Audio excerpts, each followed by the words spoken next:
쪽팔린다고 내 반찬까지 버리던 네가 돈이 보이니까 이제야 내가 시어머니 같니? 어머니, 이 숫자가 정말 다 어머니 거예요? 며느리의 떨리는 목소리가 은행 VIP실에 울려 퍼졌습니다. 5년간 저를 꾀죄죄한 시골 노인네라며 무시하던 며느리가 제 통장 잔고를 본 순간 그 자리에서 무릎을 꿇었습니다. 시내 상가 건물 3채, 예금 잔액 수억, 평생 시장 좌판에서 등 굽혀 일하며 차곡차곡 모은 제 인생의 결실이었죠. 돈이 보이니까 이제야 내가 시어머니처럼 보이니? 제가 던진 한마디에 며느리는 대답도 못한 채 고개만 떨구었습니다. 하지만 진짜 지옥은 그 다음부터였습니다. 며느리에 가면 뒤에 숨겨진 추악한 본성이 하나씩 드러나기 시작했으니까요. 반갑습니다. 여러분의 남은 인생이 꽃길만 되길 응원하는 마음으로 사연을 준비했습니다. 구독과 알림 설정을 해두시면 잊지 않고 늘 찾아뵙겠습니다. 댓글로 여러분이 듣고 계신 곳을 알려주시면 큰 힘이 됩니다. 자, 그럼 시작합니다. 어머니, 제발 그런 옷 좀 입지 마세요. 며느리 수진의 목소리는 차갑게 식어 있었습니다. 백화점 앞에서였습니다. 저는 그저 시장에서 10,000원 주고 산 편한 바지에 남색 점퍼를 입고 있었을 뿐이었는데요. 수지는 제 옷차림을 훑어보더니 노골적으로 인상을 찌푸렸습니다. 창피해서 같이 못 다니겠어요. 사람들이 다 쳐다본다고요. 주변 사람들의 시선이 따가웠습니다. 저는 괜히 어깨를 움츠렸습니다. 수지는 명문대를 나와 대기업에 다니는 똑똑한 아이였습니다. 처음 아들이 데려왔을 때만 해도 참 예의 바르고 착한 며느리였죠. 하지만 결혼 2년 차부터 달라지기 시작했습니다. 제가 평생 시장에서 장사하며 살았다는 걸 알고 나서부터였습니다. 시어머니가 좌판 장사 출신이래. 우리의 시집 잘못 보낸 것 같아. 수진 친정어머니가 전화 통화하는 소리를 우연히 들었습니다. 그날 이후 수진의 태도는 확연히 달라졌습니다. 저를 대놓고 무시하기 시작했죠. 명절에 제가 정성껏 차린 음식을 보며 요즘 누가 이렇게 기름진 음식을 먹냐며 젓가락도 대지 않았습니다. 제가 손수 달인 보약을 가져가면 성분도 모르는 걸 어떻게 먹냐며 제 눈앞에서 쓰레기통에 던져버렸습니다. 그 보약을 다리느라 꼬박 사흘을 불 앞에 앉아 있었는데 말이죠. 쓰레기통 속으로 사라지는 약봉지를 보며 눈물이 핑 돌았습니다. 하지만 참았습니다. 며느리 앞에서 우는 모습을 보이고 싶지 않았으니까요. 엄마, 수진이가 좀 까탈스럽죠? 아들 재훈이가 조심스럽게 말했습니다. 하지만 저는 고개를 저었습니다. 괜찮다. 며느리가 워낙 잘난 아이니까 그럴 수도 있지. 사실 괜찮지 않았습니다. 가슴이 무너져 내렸습니다. 하지만 아들 앞에서 며느리 흉을 볼 수는 없었습니다. 그러면 부부 사이만 나빠질 테니까요. 그날 밤 저는 홀로 누워 천장을 바라보았습니다. 남편 없이 아들 하나 키우느라 온몸이 성한 데가 없었습니다. 새벽 4시면 일어나 시장 좌판을 깔았습니다. 밤 10시까지 장사하고 집에 돌아와 쓰러지듯 잠들었습니다. 그렇게 30년을 살았습니다. 아들 대학 보내고 결혼시키고 전셋집 얻어주느라 악착같이 돈을 모았습니다. 제 몸 하나 돌볼 겨를이 없었습니다.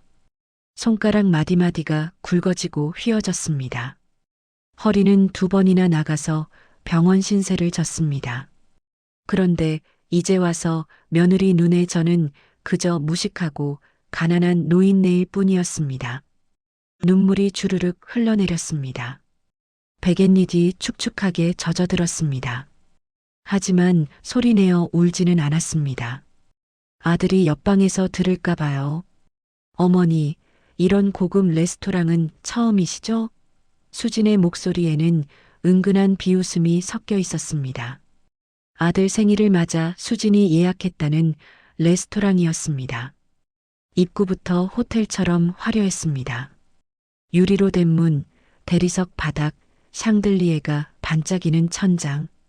저는 괜히 움츠러들었습니다. 어머니, 저기 앉으세요. 구석 자리요. 수진이 가장자리 테이블을 가리켰습니다. 창가에 좋은 자리는 수진 친정 식구들이 차지했습니다. 수진 어머니가 큰 소리로 떠들었습니다. 우리 사위가 얼마나 효자인지 몰라. 이런 비싼데도 우리 데리고 오잖아. 효자라고요? 저는 속으로 쓴웃음을 지었습니다. 정작 친엄마한테는 구석 자리를 주면서 말이죠. 저는 메뉴판을 펼쳤습니다.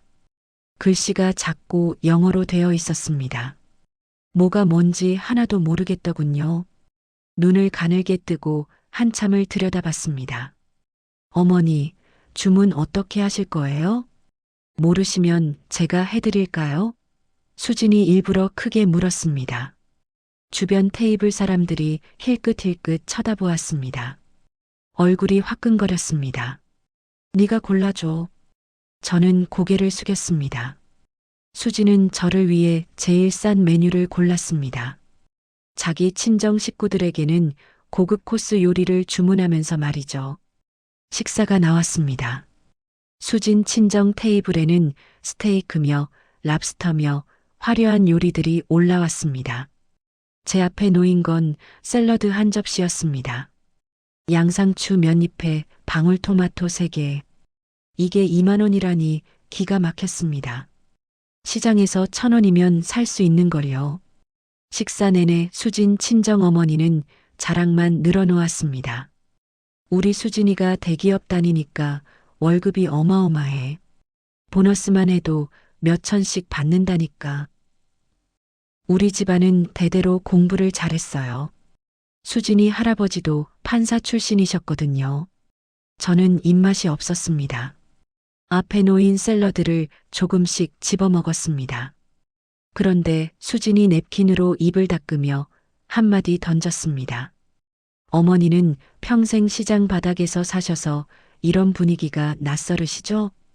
그 순간 테이블이 조용해졌습니다. 수진 친정 어머니가 어색하게 웃었습니다. 아이고, 그래도 고생하셔서 아들 훌륭하게 키우셨잖아요. 겉으로는 위로하는 척이었지만 목소리에는 동정이 가득했습니다. 아니, 동정이 아니라 경멸에 가까웠습니다. 저는 물만 한 모금 마셨습니다. 목이 메었습니다.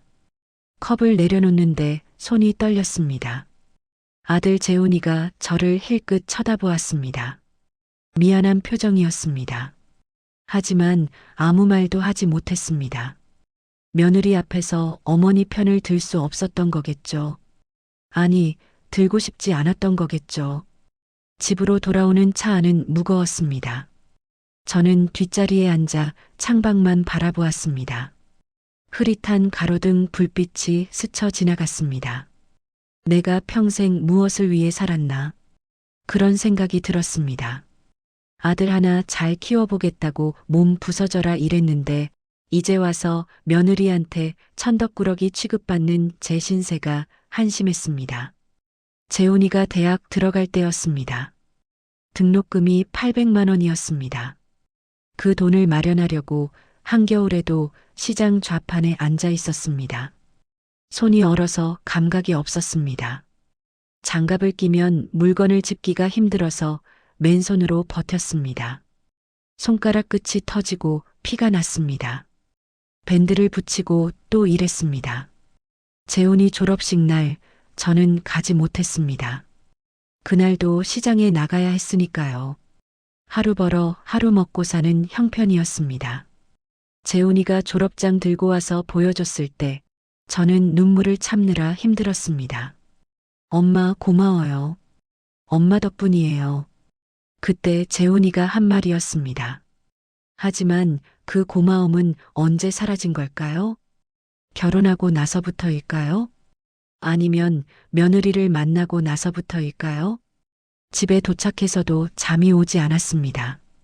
서랍을 열었습니다. 낡은 통장 몇 건이 가지런히 놓여 있었습니다. 그 안에는 제가 평생 모은 돈이 들어 있었습니다. 상가 건물 임대료, 예금 이자, 차곡차곡 쌓인 잔고, 아무도 모르는 제 비밀이었습니다. 저는 통장을 쓰다듬었습니다. 때가 되면 알게 되겠지. 그렇게 중얼거렸습니다. 그리고 또 한 가지 생각이 들었습니다. 진짜 모습을 확인해야겠어. 며느리의 친절이 진심인지 아니면 계산된 가면인지를요. 어머니, 또 그 남루한 옷 입고 계세요? 수진의 목소리가 현관문을 열자마자 날아들었습니다. 저는 그날도 시장에서 산 면바지를 입고 있었습니다. 무릎 부분이 약간 해져 있었지만 입기 편했습니다. 이 옷이 편해서 그래. 아휴, 우리 집 오실 때는 좀 신경 써서 입으세요. 우리 아파트 경비 아저씨가 어머니 보고 뭐라고 했는지 아세요? 수진이 팔짱을 끼며 말했습니다. 사모님, 혹시 댁에 폐지 주우시는 분이 출입하시나요? 그러시더라고요. 얼마나 창피했는지 몰라요. 가슴이 철렁 내려앉았습니다. 폐지 줍는 사람이라고요. 미안하다. 다음은 무슨 다음이에요? 그냥 안 오시는 게 나을 것 같아요, 솔직히. 수진의 말은 거기서 끝나지 않았습니다. 거실로 들어가더니 소파에 턱 하고 앉았습니다. 어머니, 저희한테 손 벌리시는 것도 이제 그만하셨으면 좋겠어요. 재훈이가 매달 용돈 드리잖아요. 그걸로 검소하게 사세요. 저는 한 번도 아들한테 손 벌린 적이 없었습니다. 오히려 명절 때마다 용돈을 쥐어주려고 했죠. 하지만 수진은 제가 받기만 하는 사람으로 낙인 찍어 놓았습니다. 수진아, 그런 식으로 말하는 거 아니야. 재훈이가 난처한 표정으로 끼어들었습니다. 하지만 목소리에 힘이 없었습니다. 오빠는 왜 맨날 어머니 편만 들어? 우리 살림이 얼마나 빠듯한지 알아? 수진의 목소리가 높아졌습니다. 애 학원비에, 차 할부금에, 이자 내는 것만 해도 빠듯하다고. 그런데 시어머니까지 챙기려면 우리는 어떻게 살아요? 수진아, 그래도 우리 엄마인데. 엄마면 뭐 어때요? 우리 살기도 힘들어요. 재훈이가 입을 다물었습니다. 저는 더 이상 그 자리에 있을 수가 없었습니다. 나 먼저 간다. 네, 조심히 가세요. 수진의 대답은 싸늘했습니다. 배웅도 없었습니다. 아들도 현관까지 따라 나오지 않았습니다. 문을 닫는데 안에서 수진의 목소리가 들렸습니다. 오빠, 진짜 언제까지 시어머니 눈치 볼 거예요? 우리 아이 교육비는 어떻게 하고? 엘리베이터를 타고 내려오는데 눈물이 왈칵 쏟아졌습니다. 로비를 지나는데 정말로 경비 아저씨가 저를 이상하게 쳐다보았습니다. 아마 수진이 뭐라고 말했나 봅니다. 저는 고개를 숙이고 빠르게 걸었습니다. 버스 정류장에서 버스를 기다렸습니다. 11월 찬바람이 옷깃을 파고들었습니다. 손이 시렸습니다. 주머니에 손을 넣었는데 구멍이 뚫려 있었습니다. 나는 정말 초라한 사람이구나. 그런 생각이 들었습니다. 버스가 왔습니다. 탔습니다. 창밖을 바라보며 생각했습니다. 이대로는 안 돼. 진실을 확인해야 해. 며느리의 본심을요. 아들의 마음을요. 집에 돌아와 거울을 보았습니다. 71살 박정자의 얼굴이 비쳤습니다. 주름진 얼굴, 힘없이 처진 어깨, 거칠어진 손, 평생 고생만 한 흔적들이었습니다. 하지만 저는 가난하지 않았습니다. 서랍장을 열었습니다. 통장 5건이 가지런히 놓여 있었습니다. 가장 두툼한 통장을 꺼내 펼쳤습니다. 마지막 페이지를 넘겼습니다. 예금 잔액 3억 2천만 원. 다른 통장들도 꺼냈습니다. 상가 건물 임대료 통장 매달 380만 원씩 입금. 정기예금 통장 1억 5천만 원. 적금 통장 8천만 원. 아들도 모르는 돈이었습니다. 며느리는 당연히 몰랐죠. 제가 평생 악착같이 모은 돈이었습니다. 새벽 4시에 일어나 밤 10시까지 일하며 10원, 100원 모았습니다. 도시락 싸먹고 옷 한 벌 안 사고 버스비 아끼려고 걸어다니며 모은 돈이었습니다. 그렇게 모은 돈으로 20년 전 시내 구석에 있던 낡은 상가 건물을 샀습니다. 당시에는 아무도 거들떠보지 않던 동네였죠. 하지만 저는 알았습니다. 그 동네에 지하철이 들어올 거라는 걸. 시장에서 장사하면서 귀동냥으로 들었습니다. 구청 직원들이 오가며 하는 말을요. 10년 후 그 동네는 상권이 되었습니다. 제 건물 임대료가 5배로 뛰었습니다. 그 돈으로 2번째, 3번째 건물을 샀습니다. 아무도 몰랐습니다. 저는 여전히 시장 좌판에 앉아 있었고 10,000원짜리 옷을 입고 다녔으니까요. 사람들은 제가 가난하다고 생각했습니다. 아들도 며느리도요. 하지만 이제는 달랐습니다. 며느리의 무시가 한계에 달했습니다.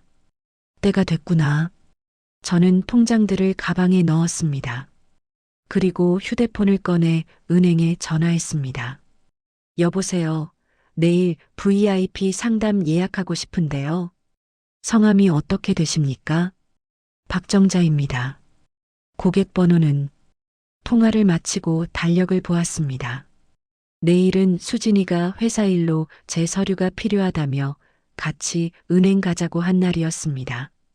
제 도장이 필요한 서류가 있다고 했죠. 좋아. 내일 보자꾸나.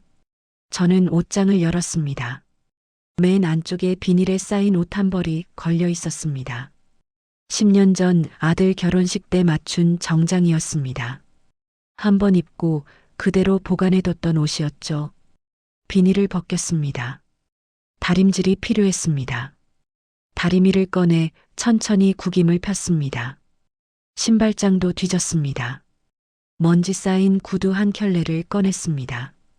헝겊으로 정성껏 닦았습니다. 거울 앞에 섰습니다. 정장을 입고 구두를 신었습니다. 머리도 단정하게 빗어 넘겼습니다. 그래, 이 정도면 되겠어. 10년 만에 제대로 된 옷을 입으니 기분이 묘했습니다. 거울 속 제 모습이 낯설었습니다. 하지만 당당해 보였습니다. 그리고 한 가지 더 준비했습니다. 서랍 깊숙한 곳에서 작은 녹음기를 꺼냈습니다. 시장에서 5,000원 주고 산 물건이었습니다. 원래는 시장에서 손님들과 분쟁이 생길 때 증거로 남기려고 샀던 거였죠. 한 번도 쓴 적은 없었지만요. 배터리를 확인했습니다. 작동이 잘 되는지 테스트했습니다. 완벽했습니다. 내일 진실을 확인하겠어. 며느리가 진짜 어떤 사람인지. 그날 밤 저는 오랜만에 깊이 잠들었습니다. 어머니, 왜 그렇게 차려입으셨어요? 수진이 현관문을 열자마자 저를 위아래로 훑쳤습니다. 저는 어제 준비한 정장 차림이었습니다. 은행 가는 거라며. 그냥 좀 단정하게 입어봤지. 에이, 동네 은행인데 뭘 그렇게까지. 뭐, 어머니 맘이시니 상관없지만요. 수지는 대수롭지 않다는 듯 핸드백을 챙겼습니다. 명품 가방이었습니다. 한눈에 봐도 100만 원은 넘어 보이는 물건이었죠. 수입차 열쇠를 꺼내 들었습니다. 빨리 다녀와야 해요. 오후에 미팅 있거든요. 차 안에서도 수지는 계속 한숨을 쉬었습니다. 하필 오늘 이런 일로 시간 빼야 하다니. 어머니 도장 하나 받는 건데 왜 이렇게 복잡한지. 저는 아무 말도 하지 않았습니다. 창밖을 바라보았습니다. 은행에 도착했습니다. 평일 오전이라 사람이 많았습니다. 대기표를 뽑았습니다. 57번이었습니다. 전광판에는 32번이 깜빡이고 있었습니다. 아휴, 언제 기다려. 진짜. 수진이 짜증을 냈습니다. 핸드폰만 들여다보았습니다. 저는 가방에서 통장을 꺼냈습니다. 5건을 한꺼번에요. 어머니, 통장이 왜 이렇게 많아요? 정리 좀 하시지. 수진이 힐끗 보더니 코웃음을 쳤습니다. 어차피 얼마 안 들었을 텐데 하나로 합치시는 게 나을 거예요. 수수료만 나가잖아요.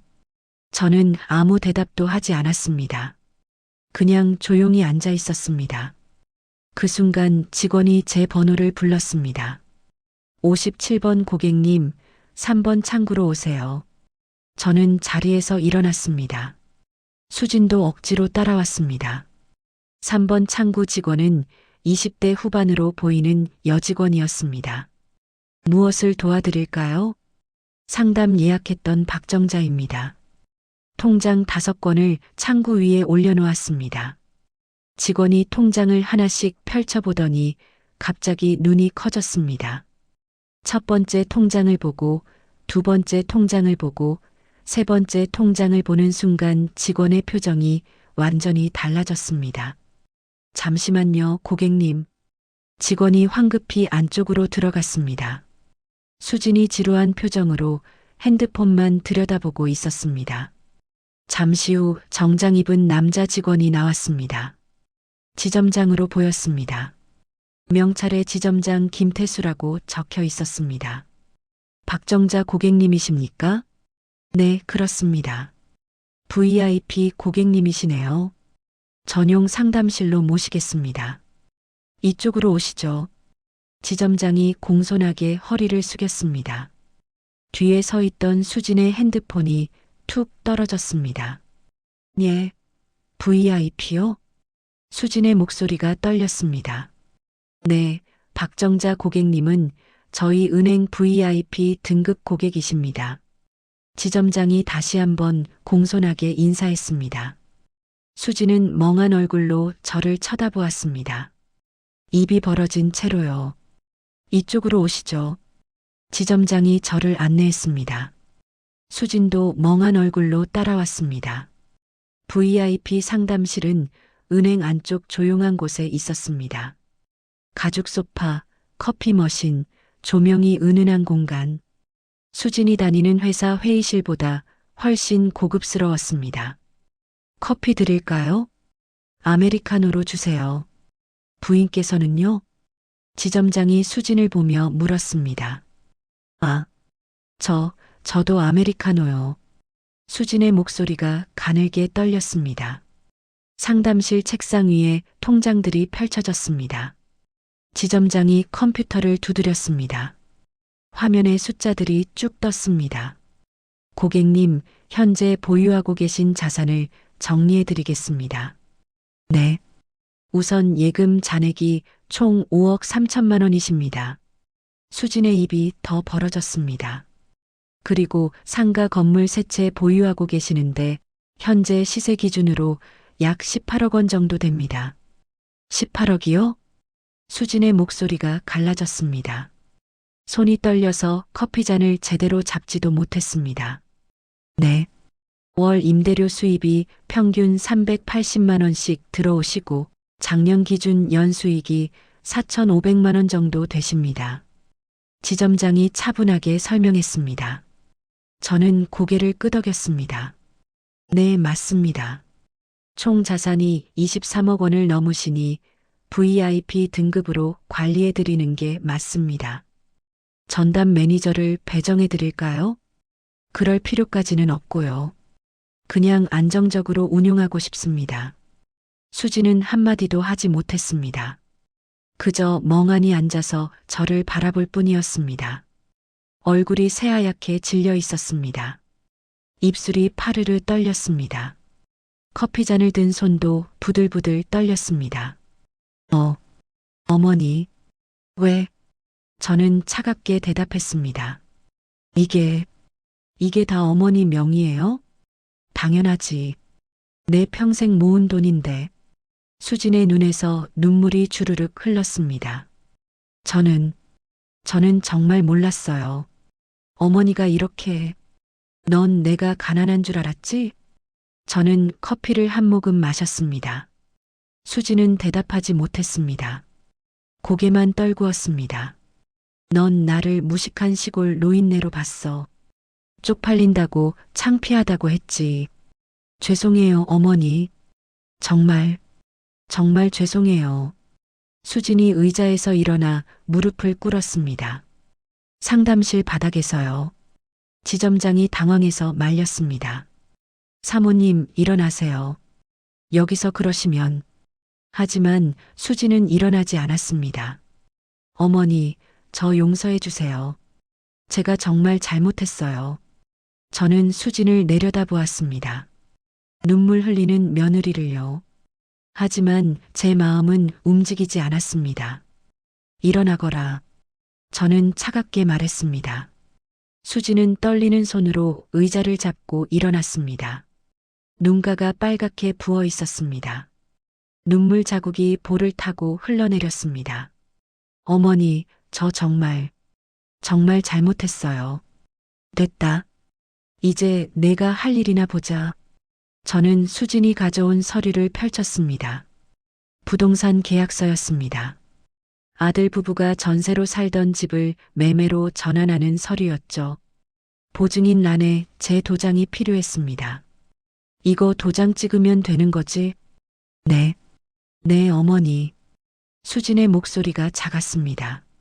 저는 가방에서 도장을 꺼냈습니다. 주저없이 도장을 찍었습니다. 됐다. 다른 건 없지? 없습니다, 어머니. 수진이 고개를 숙였습니다. 지점장이 서류를 정리해 주었습니다. 고객님, 다른 상담 필요하신 건 없으십니까? 아니요, 이것만 하러 왔습니다. 네, 알겠습니다. 필요하신 일 있으시면 언제든 연락 주십시오. 은행을 나왔습니다. 주차장까지 가는 내내 수진은 한마디도 하지 못했습니다. 차에 타고 나서도 시동을 걸지 않았습니다. 그저 핸들을 붙잡고 눈물만 흘렸습니다. 어머니, 저 진짜 잘못했어요. 용서해 주세요.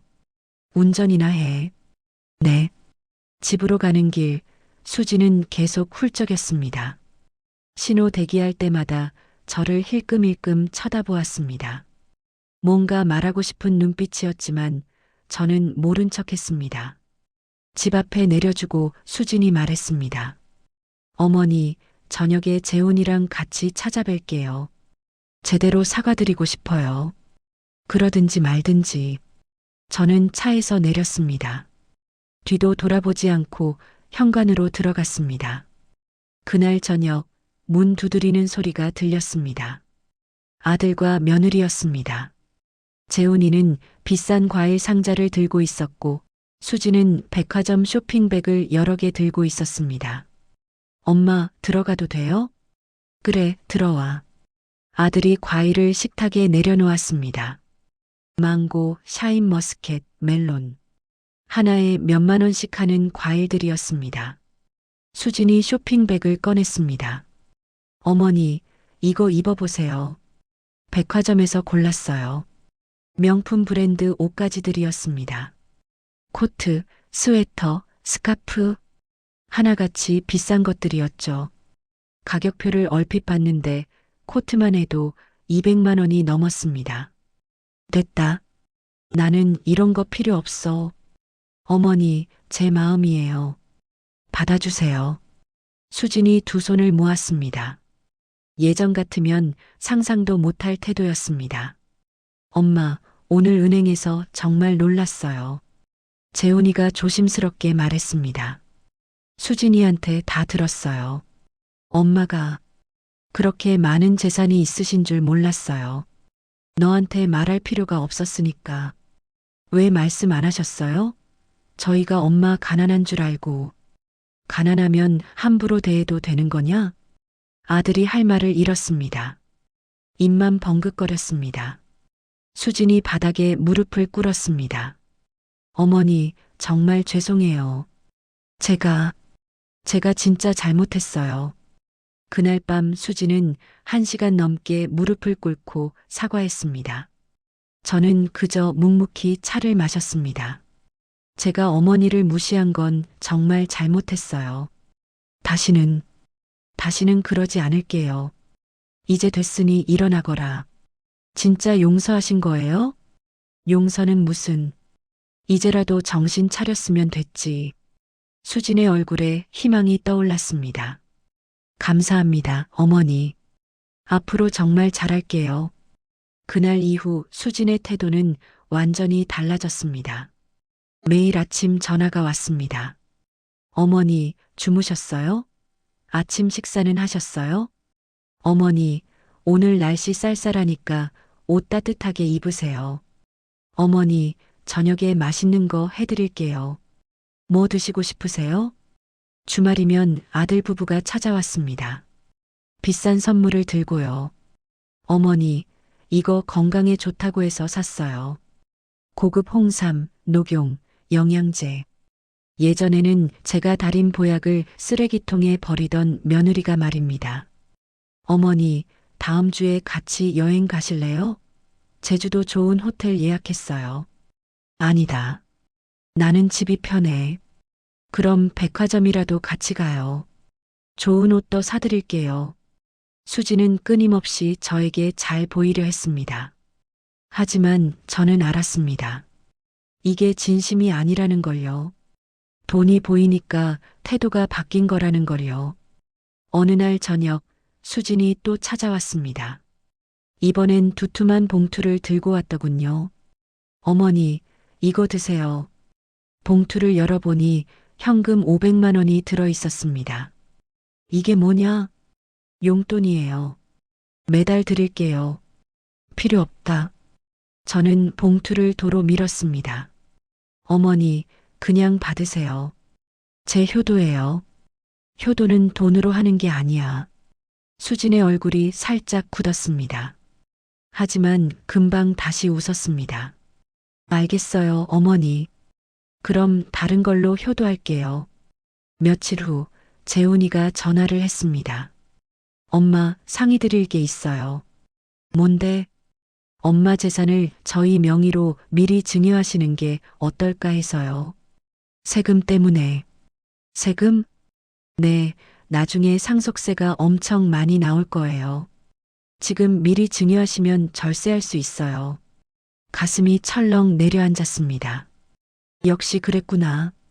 엄마, 수진이가 알아봤는데요.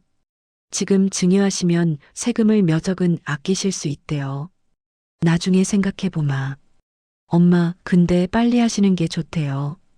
증여세 세법이 바뀔 수도 있다고. 저는 전화를 끊어버렸습니다. 가슴이 답답했습니다. 역시 그랬구나. 수진의 태도, 변화는 진심이 아니었습니다. 제 돈 때문이었던 거죠. 그날 밤 저는 결심했습니다.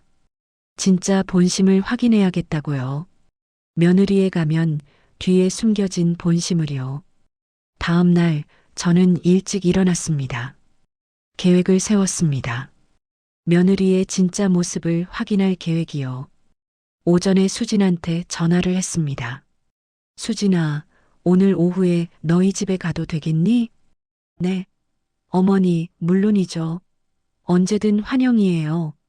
수진의 목소리가 한껏 밝았습니다. 재훈이는 오늘 회사 가지? 네, 오빠는 오늘 야근이에요. 어머니, 저랑 단둘이 시간 보내셔도 괜찮으세요? 그래, 괜찮지. 그럼 제가 맛있는 거 준비할게요. 어머니, 뭐 드시고 싶으세요? 아무거나 괜찮아. 전화를 끊고 가방을 챙겼습니다.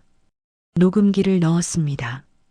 배터리를 다시 한번 확인했습니다. 오후 2시쯤 수진 집에 도착했습니다. 어머니, 어서 오세요. 수진이 환하게 웃으며 맞이했습니다. 집안은 깨끗하게 정리되어 있었습니다. 테이블 위에는 과일과 다과가 준비되어 있었습니다. 어머니, 앉으세요. 제가 차 끓여올게요. 수진이 주방으로 들어갔습니다. 저는 거실 소파에 앉았습니다. 가방에서 녹음기를 꺼냈습니다. 소파 쿠션 틈에 조심스럽게 숨겼습니다. 녹음 버튼을 눌렀습니다. 빨간 불이 깜빡이기 시작했습니다. 수진이 차를 들고 나왔습니다. 어머니, 국화차예요. 몸에 좋다고 해서요. 고맙다. 1시간 정도 이야기를 나눴습니다. 수지는 계속 친절했습니다. 어머니, 요즘 건강은 괜찮으세요? 응, 괜찮아. 다음 주에 좋은 한의원 있는데 같이 가실래요? 제가 예약할게요. 아니다, 괜찮아. 어머니, 저희랑 같이 사시면 어때요? 제가 아침 저녁으로 챙겨드릴게요. 같이 살자고요? 아직은 혼자 사는 게 편해. 그래도 어머니 연세가 있으시잖아요. 혼자 계시면 위험해요. 위험한 게 아니라 제 재산을 관리하고 싶은 거겠죠. 나중에 생각해보마. 네, 어머니. 천천히 생각하세요. 잠시 후 저는 일부러 화장실에 가겠다고 말했습니다. 수진아, 화장실 좀. 아, 네. 저쪽이에요, 어머니. 화장실에 들어갔습니다. 문을 닫았지만 잠그지는 않았습니다. 물소리를 내며 기다렸습니다. 잠시 후 수진이 전화하는 소리가 들렸습니다. 여보세요? 엄마. 수진 친정어머니였습니다. 저는 화장실 문을 살짝 열고 귀를 기울였습니다. 응, 지금 시어머니 우리 집에 오셨어. 화장실 가셨는데. 엄마, 진짜 대박이야. 시어머니 돈이 20억이 넘는데 상가 건물만 세 채야. 가슴이 철렁 내려앉았습니다. 그러니까 내가 지금 엄청 잘하고 있잖아. 매일 전화하고 선물 사주고. 당연하지. 나중에 다 우리 거 될 텐데. 지금 좀 고생하면 뭐 어때? 손이 떨렸습니다. 화장실 문을 잡은 손이 부들부들 떨렸습니다. 엄마가 말했잖아. 시어머니 모시고 살라고. 그래야 재산 관리하기 편하다고. 증여? 그거 재훈 오빠가 지금 말씀드리고 있어. 세금 아낀다고 하면서. 더 이상 듣고 있을 수가 없었습니다. 하지만 참았습니다. 더 들어야 했으니까요. 에이, 뭐가 미안해. 어차피 시어머니 혼자 쓸 돈도 아니잖아. 나이가 70이 넘었는데 이제 얼마나 더 사신다고. 눈물이 핑 돌았습니다. 그리고 말이야, 시어머니가 요양원 가시면 안 돼. 그러다가 유언장이라도 바꾸시면 어떡해. 우리 재훈이가 외아들인데 당연히 다 받아야지. 근데 시어머니가 이상한 데에 기부한다거나 그러면 안 되잖아. 기부라고요. 그럼 제가 평생 모은 돈을 기부하는 게 이상한 건가요? 알았어, 엄마. 나 잘할게. 시어머니 기분 상하지 않게 잘 모실게. 응, 끊어. 시어머니 나오신다.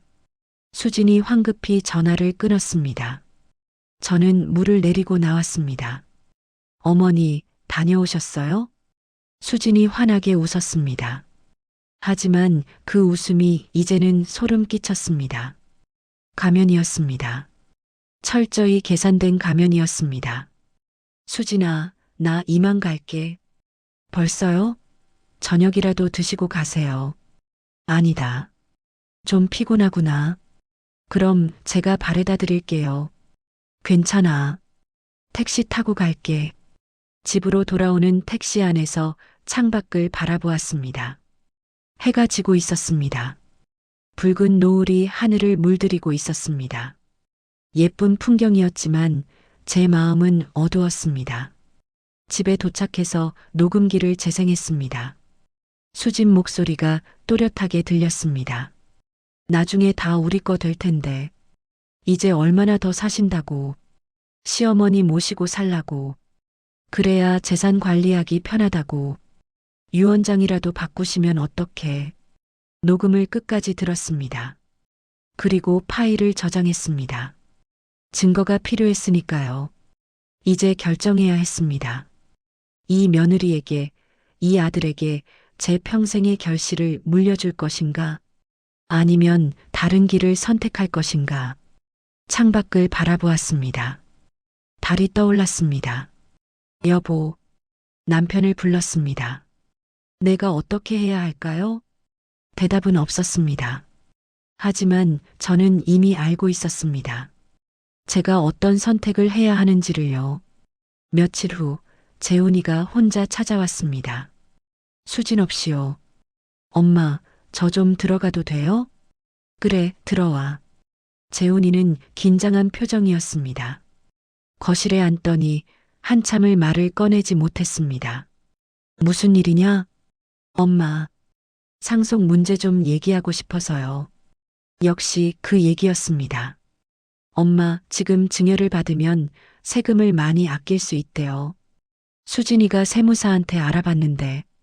수진이가? 네. 수진이가 엄마 걱정돼서 알아본 거예요. 저는 쓴웃음을 지었습니다. 제 걱정이 아니라 세금이 아까워서겠죠. 재훈아. 네, 엄마. 너는 정말 나를 사랑하니? 엄마, 무슨 말씀을 그렇게 해. 당연하죠. 돈 때문이 아니라. 재훈이의 얼굴이 굳었습니다. 엄마, 왜 그런 말씀을 하세요? 대답해봐. 너는 내가 가난했을 때도 나를 사랑했니? 수진이가 날 무시할 때 왜 가만히 있었어? 재훈이가 고개를 숙였습니다. 죄송해요, 엄마. 미안하다고 해서 되는 게 아니야. 저는 녹음기를 꺼냈습니다. 테이블 위에 놓았습니다. 이게 뭐예요? 들어봐. 재생 버튼을 눌렀습니다. 수진의 목소리가 흘러나왔습니다.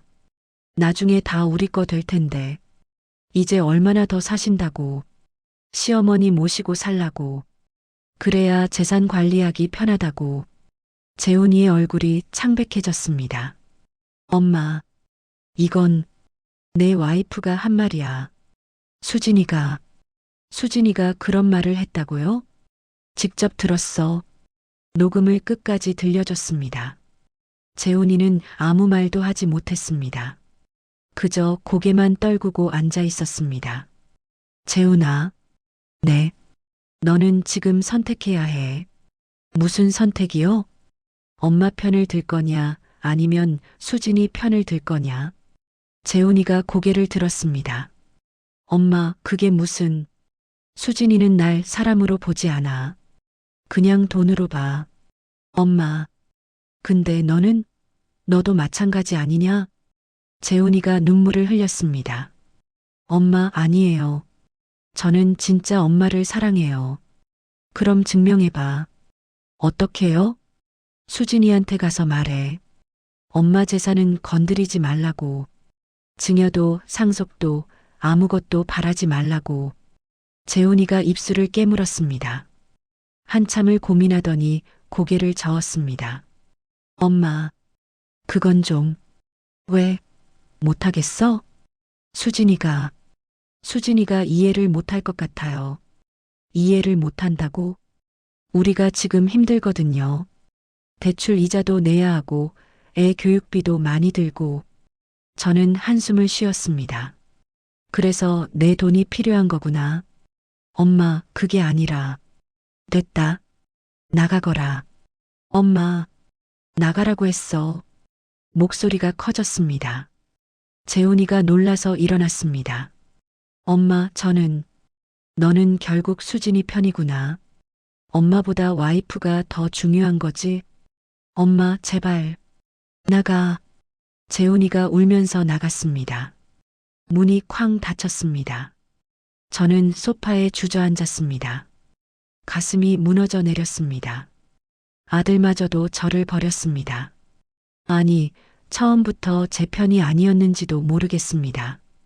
그날 밤 저는 결심했습니다. 유언장을 작성하기로요. 제대로 된 유언장을요. 한 달이 지났습니다.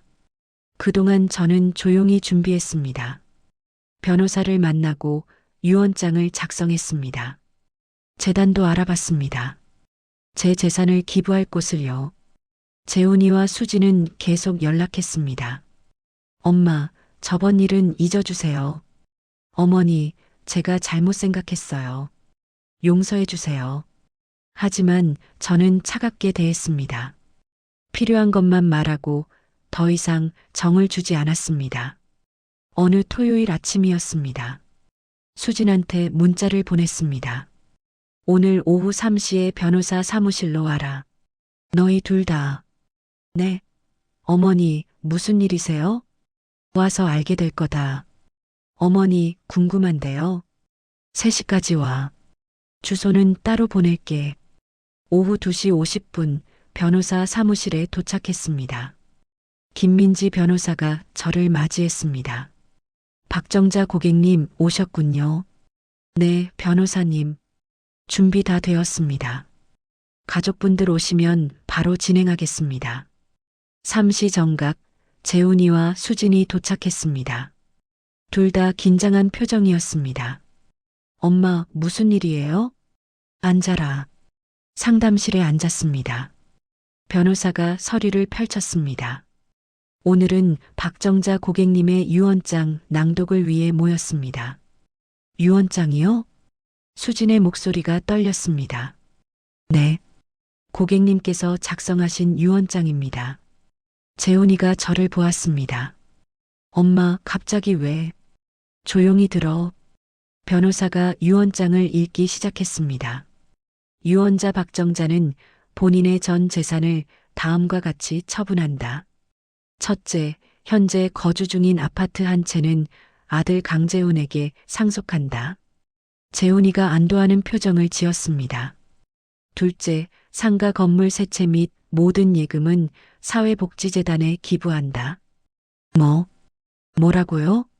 수진이 벌떡 일어났습니다. 어머니, 그게 무슨 말씀이세요? 들은 그대로야. 상가 건물이랑 예금을 다 기부하신다고요? 그래. 수진의 얼굴이 새빨개졌습니다. 어머니, 이건 아니잖아요. 재훈 오빠는 친아들인데 집 한 채 물려주잖아. 그것도 과분해. 과분하다고요? 어머니 재산이 20억이 넘는데 겨우 아파트 한 채만 주시겠다고요? 내 돈인데 내가 어떻게 쓰든 상관없잖니? 수진이 흥분해서 소리쳤습니다. 이건 말도 안 돼요. 재훈 오빠가 어머니한테 얼마나 효도했는데. 효도? 저는 가방에서 녹음기를 꺼냈습니다. 테이블 위에 놓았습니다. 이거 한번 들어볼래? 재생 버튼을 눌렀습니다. 수진의 목소리가 흘러나왔습니다. 나중에 다 우리 거 될 텐데. 이제 얼마나 더 사신다고. 시어머니 모시고 살라고. 그래야 재산 관리하기 편하다고. 유언장이라도 바꾸시면 어떡해. 상담실이 조용해졌습니다. 수진의 얼굴이 하얗게 질렸습니다. 이게 내가 내 친정 어머니한테 한 말이지? 어머니, 이건 오해예요. 오해가 아니라 사실이잖아. 변호사도 놀란 표정으로 녹음기를 바라보았습니다. 너는 날 한 번도 진심으로 대한 적이 없어. 어머니, 은행에서 내 통장 잔고 보기 전까지는 나를 무시했지. 쪽팔린다고 창피하다고 했어. 수진이 입술을 떨었습니다. 그런데 돈이 보이니까 갑자기 며느리 노릇하더라. 매일 전화하고 선물 사들고 오고. 죄송해요, 어머니. 미안하다고 해서 되는 게 아니야. 저는 재훈이를 보았습니다. 너도 마찬가지야. 엄마, 지난번에 물어봤지. 나 편을 들 거냐, 수진이 편을 들 거냐고. 근데 넌 수진이 편을 들었어. 내 재산이 필요하다고 했지. 재훈이가 고개를 떨구었습니다. 엄마, 너는 결국 날 돈으로 본 거야. 엄마로 본 게 아니라. 엄마, 아니에요. 재훈이가 울먹였습니다. 저는 진짜 엄마를 사랑해요. 돈 때문이 아니라. 그럼 왜 수진이가 날 무시할 때 가만히 있었어? 왜 증여 얘기를 꺼냈어? 그건 세금을 아끼려고. 세금은 무슨 세금이야? 내 돈 내가 받을 생각부터 한 거지. 재훈이가 아무 말도 하지 못했습니다. 수진이 다시 무릎을 꿇었습니다. 어머니, 제발 한 번만 용서해 주세요. 제가 정말 잘못했어요. 일어나. 어머니, 일어나라고 했어. 이제 그런 거 안 통해.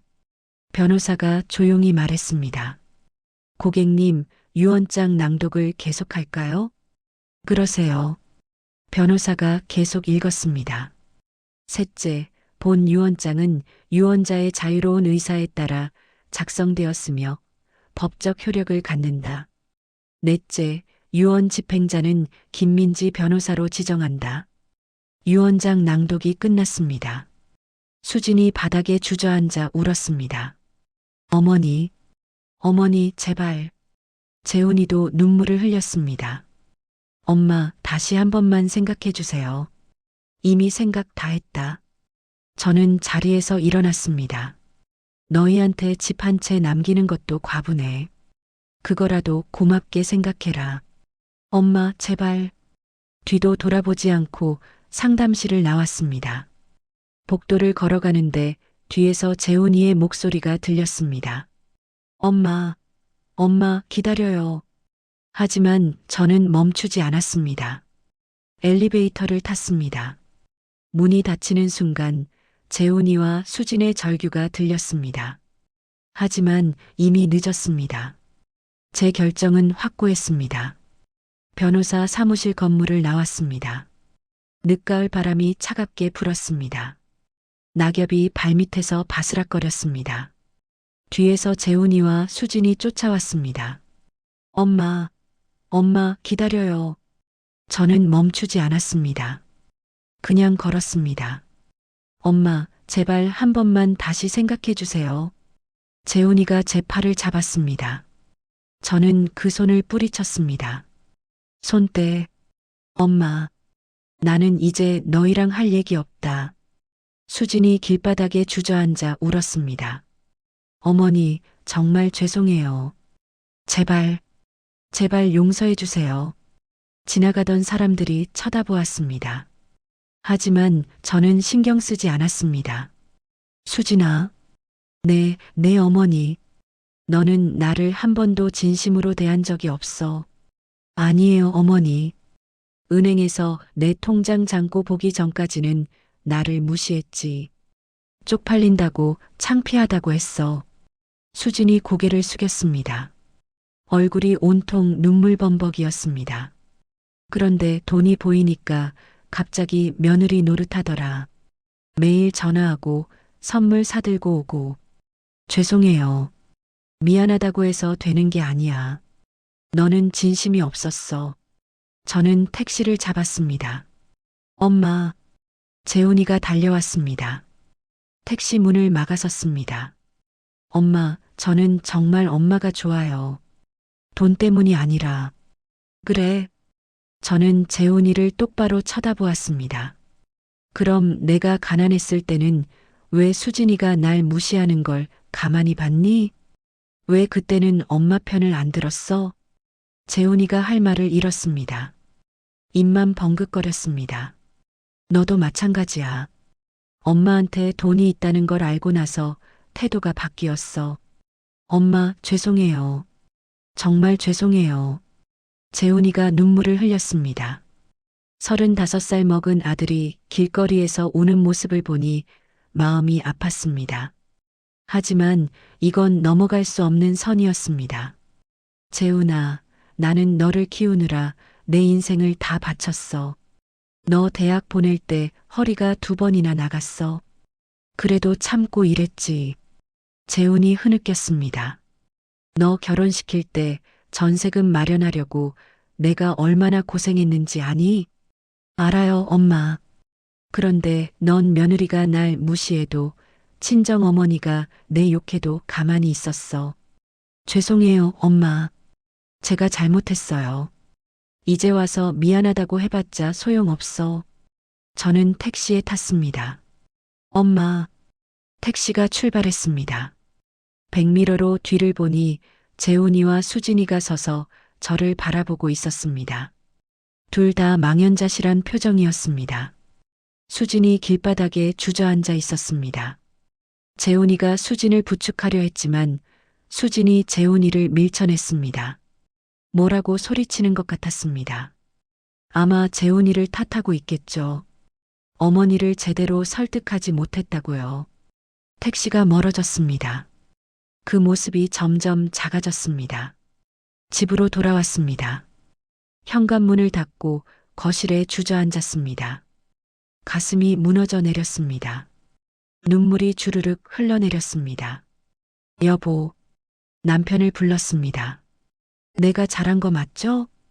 대답은 없었습니다. 하지만 남편이라면 제 결정을 이해했을 겁니다. 며칠 후 재훈이한테 전화가 왔습니다. 받지 않았습니다. 문자도 왔습니다. 엄마, 죄송해요. 다시 한 번만 기회 주세요. 읽고 삭제했습니다. 수진한테도 전화가 왔습니다. 역시 받지 않았습니다. 어머니, 제가 정말 잘못했어요. 용서해 주세요. 문자를 읽었지만 답장하지 않았습니다. 일주일쯤 지났을까요? 초인종이 울렸습니다. 문을 열어보니 수진 친정어머니였습니다. 사돈어른, 무슨 일이세요? 차가운 목소리로 물었습니다. 사돈어른, 우리 수진이 좀 용서해 주세요. 용서는 무슨 용서요? 돌아가세요. 문을 닫으려는데 수진 친정어머니가 문을 잡았습니다. 사돈어른, 제발이요. 우리 수진이가 요즘 밥도 안 먹고 울기만 해요. 그건 제 일이 아닙니다. 사돈어른께서 유언장을 바꿔주시면. 유언장 이야기하러 오신 거예요? 수진 친정어머니의 얼굴이 굳었습니다. 그게 사돈어른 재산을 전부 기부하신다는 게 말이 돼요?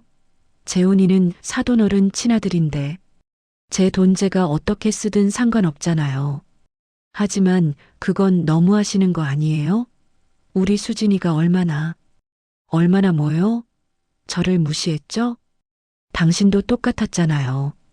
제가 돈 없는 줄 알았을 때는 무시하다가 돈 있다는 거 알고는 굽신거렸죠. 수진 친정어머니가 입술을 깨물었습니다. 녹음기에 다 담겨 있어요.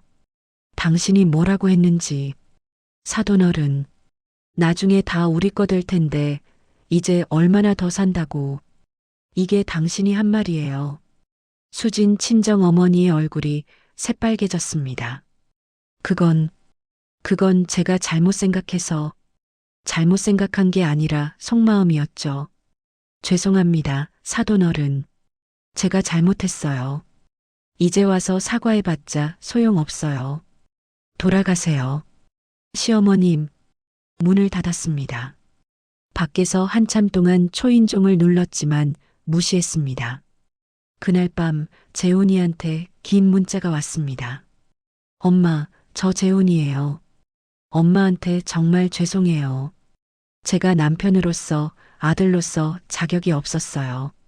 수진이가 엄마를 무시할 때 제가 막았어야 했는데 그러지 못했어요. 엄마 돈이 있다는 걸 알고 나서 태도가 바뀐 것도 죄송해요. 엄마가 얼마나 실망하셨을지 알아요. 하지만 엄마, 저는 정말 엄마를 사랑해요. 돈 때문이 아니라 진심으로요. 제발 한 번만 더 기회 주세요. 다시는 엄마 마음 아프게 하지 않을게요. 문자를 읽고 한숨을 쉬었습니다. 진심일까요? 아니면 또 돈 때문일까요? 이제는 알 수가 없었습니다. 신뢰가 깨진 순간 모든 게 의심스러워지는 법이니까요. 한 달이 지났습니다. 재훈이와 수지는 일주일에 한 번씩 집 앞에 찾아왔습니다. 문은 열어주지 않았습니다. 문 앞에 과일 상자랑 선물을 두고 갔습니다. 그걸 보면 가슴이 아팠습니다. 하지만 문을 열어주지는 않았습니다. 어느 날 집 앞에 편지 한 통이 놓여 있었습니다. 수진의 필체였습니다. 펼쳐서 읽었습니다. 어머니께, 저 수진입니다. 매일 어머니 생각을 하며 살고 있어요. 제가 얼마나 큰 잘못을 저질렀는지 이제야 깨달았어요. 어머니를 돈으로 본 게 아니라 한 사람으로 봤어야 했는데 그러지 못했어요. 평생 후회하며 살 것 같아요. 어머니, 제발 용서해 주세요. 다시는 그런 잘못하지 않을게요. 편지를 접었습니다. 서랍에 넣었습니다. 이미 늦었습니다. 신뢰는 한 번 깨지면 다시 복구되지 않으니까요. 그리고 며칠 후 수진과 재훈이의 진짜 모습을 보게 되었습니다. 길을 걷다가 우연히 카페 앞을 지나가게 되었습니다. 유리창 너머로 재훈이와 수진이 보였습니다. 그런데 둘이 싸우고 있었습니다. 저는 카페 입구 근처에 서서 지켜봤습니다. 수진이 재훈이를 손가락질하며 뭐라고 소리치고 있었습니다. 재훈이는 고개를 떨구고 있었습니다. 잠시 후 수진이 울면서 밖으로 나왔습니다. 전화기를 꺼내 누군가에게 전화를 걸었습니다. 저는 조금 떨어진 곳에서 들었습니다. 엄마, 다 틀렸어. 시어머니가 절대 마음 안 바꾸실 것 같아. 20억이 다 날아갔다고. 집 한 채만 봤는데. 그것도 재훈이 명의로. 이혼? 그것도 생각 중이야. 시어머니 재산도 못 받을 거면 재훈이랑 있을 이유가 뭐야? 가슴이 철렁 내려앉았습니다.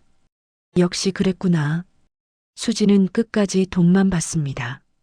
사람을 본 게 아니었습니다. 저는 조용히 그 자리를 떠났습니다. 더 이상 볼 필요가 없었습니다. 제 선택이 옳았다는 확신만 더 굳어졌으니까요. 3개월이 흘렀습니다. 저는 집을 정리하기 시작했습니다. 평생 모아둔 물건들을 하나씩 정리했습니다. 낡은 옷들, 오래된 식기들, 먼지 쌓인 사진첩들. 사진첩을 펼쳤습니다. 남편과 함께 찍은 사진이 나왔습니다. 젊은 시절 남편의 모습이었습니다. 환하게 웃고 있었습니다. 그 옆에 제가 서 있었습니다. 20살의 박정자였습니다. 여보, 내가 잘한 거 맞죠? 사진 속 남편에게 물었습니다. 대답은 없었습니다. 하지만 남편은 이해했을 겁니다. 며칠 후 옛 친구 명숙이한테 전화를 했습니다. 여보세요, 명숙아? 정자야. 오랜만이다. 명숙이는 제가 시장에서 장사할 때부터 알고 지낸 친구였습니다. 명숙아, 나 여행 가려고 하는데 같이 갈래? 여행? 어디로? 제주도. 아니면 유럽이든지. 정자야, 너 무슨 돈으로? 명숙이는 제가 여전히 가난한 줄 알고 있었습니다. 나 돈 좀 있어. 얼마나? 충분히 있어. 세계 일주해도 될 정도로. 진짜? 정자야, 대박. 명숙이가 놀란 목소리로 물었습니다. 근데 아들한테는 물려주지 않아? 집 한 채만 물려줘. 나머지는 기부하기로 했어. 왜? 말하면 길어. 나중에 만나서 얘기해 줄게. 그래, 그럼 언제 볼래? 다음 주 어때? 좋아. 전화를 끊고 여행사에 전화했습니다. 유럽 패키지 여행 알아보고 싶은데요. 네, 고객님. 며칠 일정으로 원하세요? 한 달이요. 한 달이요? 좋습니다. 프랑스, 이탈리아, 스페인 코스 추천드릴게요. 일주일 후 명숙이를 만났습니다. 카페에서 커피를 마시며 그동안 있었던 일을 다 얘기했습니다. 명숙이는 입을 다물지 못했습니다. 세상에, 내가 그렇게 돈이 많았어? 응, 아무도 몰랐지. 며느리가 그렇게 심하게 굴었어? 응. 명숙이가 제 손을 잡았습니다. 정자야, 넌 잘했어. 그런 며느리한테 재산 물려줄 필요 없어. 고마워, 명숙아. 그래도 아들은 좀 안 됐다. 친아들인데 집 한 채는 물려주기로 했어. 그것도 과분하지만. 명숙이가 고개를 끄덕였습니다. 그래, 넌 충분히 해줬어. 이제 내 인생 살아. 응, 그럴 거야. 그날 저녁 집으로 돌아왔습니다. 현관 앞에 또 선물 상자가 놓여 있었습니다. 재훈이와 수진이 두고 간 거였습니다. 상자를 들고 집 안으로 들어왔습니다. 열어보니 고급 건강식품이었습니다. 그리고 편지가 하나 들어 있었습니다. 재훈이 필체였습니다. 엄마, 오늘은 엄마 생신입니다. 제가 직접 찾아뵙지 못해서 죄송해요. 엄마, 저는 정말 엄마를 사랑해요. 제가 부족한 아들이었지만 엄마는 저에게 최고의 어머니셨어요. 건강하세요, 엄마. 사랑합니다. 편지를 읽고 눈물이 났습니다. 오늘이 제 생일이라는 걸 까맣게 잊고 있었습니다. 72번째 생일이었습니다. 혼자 케이크를 사서 초를 켰습니다. 촛불을 바라보며 소원을 빌었습니다. 부디 재훈이가 진짜 사람을 만나 행복하게 살기를, 그리고 이제라도 사람의 가치를 돈으로 매기지 않기를. 촛불을 껐습니다. 케이크를 한 조각 먹었습니다. 달콤했습니다. 혼자 먹는 생일 케이크였지만 쓸쓸하지 않았습니다. 다음 달 명숙이와 함께 유럽행 비행기를 탔습니다. 창밖으로 서울이 점점 작아졌습니다. 새로운 시작이었습니다. 파리에서 에펠탑을 봤습니다. 로마에서 콜로세움을 봤습니다. 스페인에서 플라멩코를 봤습니다. 한 달 동안 유럽을 돌아다녔습니다. 평생 일만 하며 살았던 제가 처음으로 저를 위해 돈을 쓰는 순간들이었습니다. 행복했습니다. 여행을 마치고 돌아왔습니다. 집에 돌아오니 또 선물들이 쌓여 있었습니다. 복지재단에서 연락이 왔습니다. 박정자 고객님, 저희 재단에 큰 기부를 약속해 주셔서 감사드립니다. 아니에요. 좋은 일에 쓰일 거라면 기쁩니다. 고객님 덕분에 어려운 아이들이 많은 도움을 받을 겁니다. 장학금 사업도 시작할 수 있을 것 같습니다. 전화를 끊고 창밖을 바라보았습니다. 해가 지고 있었습니다. 노을이 아름다웠습니다. 저는 지금 행복한가요? 완전히 행복하다고는 말할 수 없습니다. 아들과의 관계가 끊어진 게 마음 한편으로는 아프니까요. 하지만 후회하지는 않습니다. 제 선택이 옳았다고 믿으니까요. 사람은 어려울 때 누가 옆에 있는지를 봐야 합니다. 그게 진짜 사람입니다. 재훈이와 수진이는 제가 어려울 때 옆에 없었습니다. 돈이 보이고 나서야 굽신거렸죠. 그런 사람들에게 제 평생의 결실을 물려줄 수는 없었습니다. 창밖으로 별이 떠올랐습니다. 여보, 거기서 잘 지내고 있죠? 남편에게 물었습니다. 나는 잘하고 있는 거 맞죠? 바람이 불었습니다. 커튼이 흔들렸습니다. 남편의 대답 같았습니다. 저는 미소 지었습니다. 핸드폰이 울렸습니다. 재훈이었습니다. 잠시 망설이다가 받았습니다. 엄마, 뭐니? 엄마, 저 수진이랑 이혼했어요. 수진이가 이혼 요구했어요. 엄마 재산 못 받을 거면 저랑 있을 이유가 없대요. 저는 아무 말도 하지 못했습니다. 엄마 말씀이 다 맞았어요. 수진이는 절 사랑한 게 아니었어요. 재훈이의 목소리가 떨렸습니다. 엄마, 이제라도 늦지 않았을까요? 저 다시 시작할 수 있을까요? 저는 창밖을 바라보았습니다. 별이 반짝이고 있었습니다. 재훈아, 네, 엄마. 사람은 넘어져도 다시 일어날 수 있어. 중요한 건 무엇 때문에 넘어졌는지 기억하는 거야. 엄마, 이제라도 알게 됐으면 됐어. 사람의 가치는 돈이 아니라는 걸. 엄마, 죄송해요. 정말 죄송해요. 됐다. 이제 그만 울어. 전화를 끊고 다시 별을 바라보았습니다. 재훈이가 진짜 변할 수 있을까요? 아직은 모르겠습니다. 하지만 기회는 줄 수 있을 것 같습니다. 시간이 지나고 진심이 증명된다면요. 유언장은 그대로 둘 겁니다. 하지만 살아있는 동안 재훈이가 진짜 사람이 되는 모습을 지켜볼 수는 있을 것 같습니다. 그것만으로도 충분합니다. 저는 조용히 중얼거렸습니다. 돈이 보이니까 이제야 내가 시어머니처럼 보이니? 그 질문에 대한 답은 이제 명확합니다. 진짜 사람은 돈이 아니라 마음을 봅니다. 그리고 진짜 가족은 어려울 때 옆에 있는 사람입니다. 당신 곁에 있는 사람들은 진짜 당신을 보고 있나요? 돈이 보이니까